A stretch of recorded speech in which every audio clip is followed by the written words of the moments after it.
So good morning, everybody. Daily report.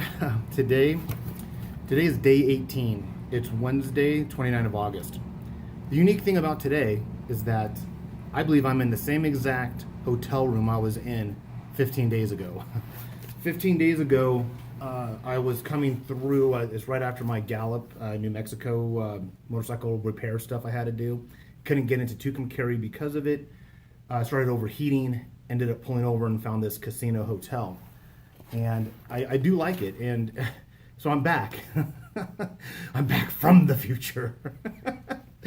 No, that wasn't even staged. It just came out that way.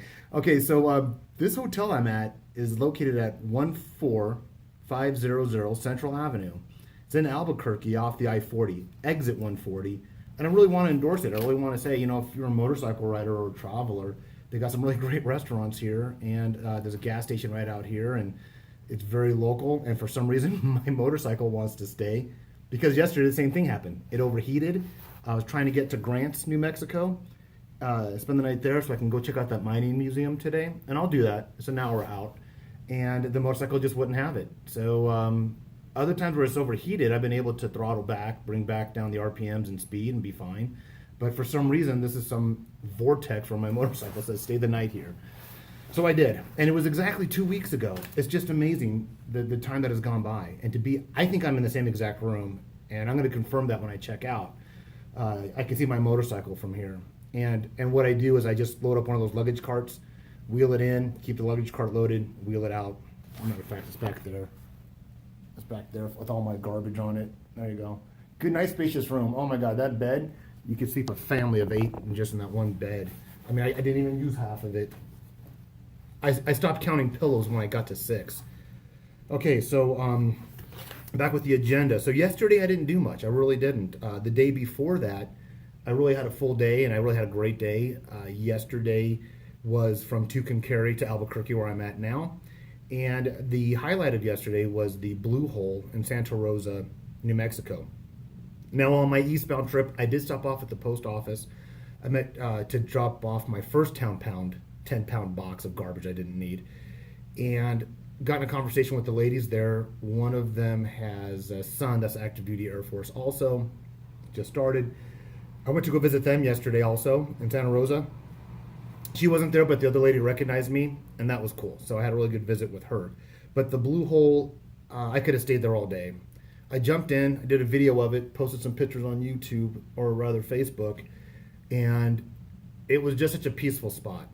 I would say that would be added to a must stop. I don't know how I could say, it's on old Route 66, and it's just a nice break. You meet some really unique people there. I didn't really exchange names and numbers and stuff like I have been, but it kind of felt a way where you could beat Mother Nature's heat, no matter how hot it got. I mean, that water was just chilly cold, and it was a nice break. I would have, if I didn't have to travel, I would have stayed there for a couple more hours. I was really, really enjoying the Blue Hole in Santa Rosa, New Mexico. After that, I stayed there probably longer than I needed to, so got on the road, wanted to make up some time. There were a couple of minor things here and there, but I did pull off in a town called Moriarty, which there is a Lewis Museum, which I do recommend. Unfortunately, I didn't go. When I pulled over on Old Route 66, I actually drove into their parking lot, did a little loop, and the main part is an outdoor part, very unique old vehicles of all kinds. Then there's an indoor part where he has a bunch of antique toys and cars. I was tired and I was really, really hot. I didn't want to be in the sun anymore. And so I kind of pulled out and I said, let me go over to the truck stop and just relax in the shade first. And I found a self-serve car wash that has those stalls, those covered stalls. It's a small town, nobody was in there. So I just pulled over there and rested for a while and actually laid down on the cold cement, and that's what I needed. That's what I needed to do. There are probably more things I planned to do on this trip that I didn't do, but they were replaced with other unique experiences or with rest and safety. So gotta remember that. On the way into the hotel, I was back on Old Route 66, and I found this bridge. I got to put it on Facebook, the pictures, and I did a helmet cam vid of it. And it was this old bridge that nobody drives over because they have these pylons, so you can't drive over it anymore. I don't know if I'm going to get in trouble putting this out on YouTube, but my motorcycle fit through the pylons. I thought, I haven't done anything today. I haven't done any real unique Route 66 things today. So I did. I got the motorcycle, had to drive through some rough terrain, went through the pylons, and said, I'm doing this. So I went back and forth on this old abandoned historical bridge, which you can see the details on that on Facebook. So today's events, I'm going to go from, my goal is Albuquerque, where I'm at now, to Holbrook, Arizona. I do have reservations at the Wigwam, the TP structures that are portrayed in cars as the Cozy Cone. There's 2 of those locations, by the way. One's here where I'll be staying at. The other one's close to where I live in San Bernardino. I think I have some footage of that one too. I won't be staying at that one. Ironically, 2 days ago, I met a mom. I met a lady my age. She was traveling with her mom. The lady was a Golden Knight for the Army paratrooper team, which is a demonstration parachute team from the Army. And they would parachute like into things like the Super Bowl, World Series, demonstrations, air shows, maybe even like something like the maybe the Rose Parade. And we were sharing stories, and ironically, they're at the Holbrook Wigwam tonight too. So I might rendezvous with them, and I'd like to get their names. Really, really interesting, fun people. So that's at the Wigwam. Today I am going into Grants. It's about an hour from here. I'm going to check out a mining museum. I do plan to stop off and Gallup and maybe run into Tim who fixed my pedals, my foot pegs, and then Chris, who repaired my steering stem and my the front tire. Hope to see them. And I think there's a museum there I want to hit. Then one must do for me, just as the Blue Hole, is in Huck. Now this is special to me because I didn't realize I had traveled Route 66 before it was decommissioned. And in the 80s, I took a road trip with a friend from high school with his grandmother to North Dakota. And we drove through, and I didn't know what part of Arizona we were in, but we pulled over at this spot. And it's a fort. It's not a Civil War era fort, a frontier type of fort where the 70s or 60s or 70s TV show F Troop had been filmed. And when I got there, it was all intact, and there were reenactors there, and you walk into the fort, and people are dressed in period costume as soldiers and cavalry people, cavalry officers. Indians were there. They had a restaurant, gift shop. I remember it like it was yesterday, and I just thought, cool, man, I'm at the movie set for F Troop. Well, in my research of Route 66, I found out through another vlogger that that's where it's at. It's actually on Route 66. I didn't know it at the time. But now it's abandoned, it's in disrepair, it's dilapidated, and I just I'm going to go. That is a must do. No matter how hot or tired, I'm doing that. It's just basically pulling off the freeway, jumping off the bike, doing a video, showing you guys what I see. So that's in Huck, Arizona, and then I'm on my way to the Wigwam for the night. A couple of things I wanted to talk about is, what's really interesting is, well, before I get into, I'm jumping all around, I apologize. I want to show you something that has to do with the Blue Swallow. So I had bought some magnets, some stickers, and this is the type of attention to detail some of these sole proprietors do at these motels. So I bought it. They put it in this little bag, this little paper sack, right? And I don't know if anybody else notices this or why they even do this, because you would have to really pay attention. But on the other side, which is so interesting, they have a stamp, a raised stamp right here, like what you would see like on a passport photo or something.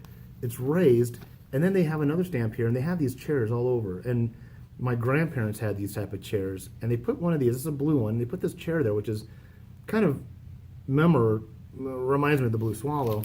And the stamp it just says Blue Swallow Motel, historic, but I mean, they take the time to do that. So they get these bags, they stamp each individual bag with the ink stamp, with the chair, and then they put that raised stamp on it. And I got 2. And these are going to be part of my scrapbook, my memory. I'm not throwing these out, I'm keeping these. Another thing I wanted to show you is another thing I'm keeping is this is the VIP bracelet that Brian at the Creek County Speedway gave me on my return trip. Brian was one of the 3 guys, Brian, Chris, and Robert were one of the 3 guys that allowed me to stay in the shelter during the thunderstorm that kept me from getting to Lebanon. That was on my eastbound trip. So when he saw me at the raceway, he said, "Oh, you're not paying to get in." He goes, follow me.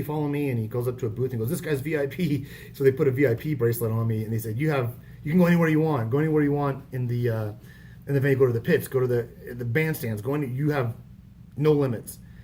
And the way he greeted me was really unbelievable. And thanks a lot. Thanks a lot, Robert, for making me feel special as a traveler on Route 66 and visiting you again on my return trip. It was awesome. Thanks so much. That is one of my most valuable souvenirs right there. Thank you.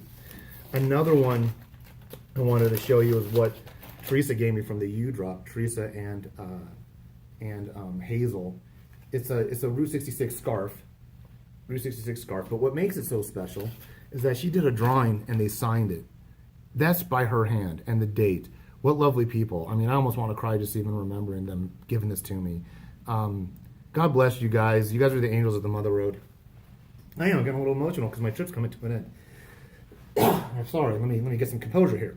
But this is one of my prized mementos, and I will be putting it on a stretch board, and I will be displaying it proudly. So thank you very much for making a traveler like me something special. So whoa, let me get out of this mode. But here's something else that is speaking to me is, I used to see people, and I don't mean this in any kind of funny way. I honestly don't. But I used to see motorcycle riders that had worn out clothes and boots, and just thought, man, where have they gone? What have they done? I mean, their jackets are faded and boots are broken in. And I started looking at my gear, and this jacket was about as high visibility as the hat. And you may not be able to tell, but I looked at it, and the sun and the weather has just bleached out the high vis on the jacket.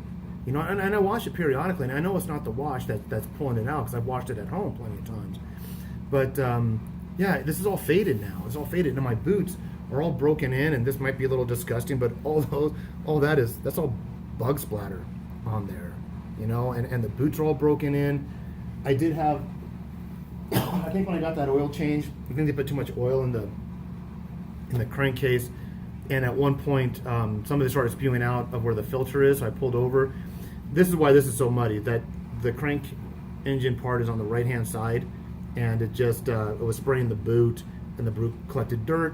But I'm just looking at my gear and all the miles. I mean, we're talking about 4,000 miles now of being on the bike, and how my gear's getting broken in and having that worn look. It's been a very interesting trip. I just want to say thanks so much to my beautiful wife Julie for supporting me and trusting me to do the right thing while I'm out here. I miss my daughter Stefania and Olivia very much. Been in the military 31 years, been on plenty of deployments, but for some reason this is the most homesick I've been. So I'm going to end it. I'm going to get on the road and just remind you all to like, subscribe, get out there and ride, and whatever your passion is, because life is an adventure, whether you think so or not. I'm experiencing it. And make your journey a good one, and never pass up the chance to have that human contact on your travels, because that's what I'm going to remember the most. That's what's going to get me back out here on Route 66.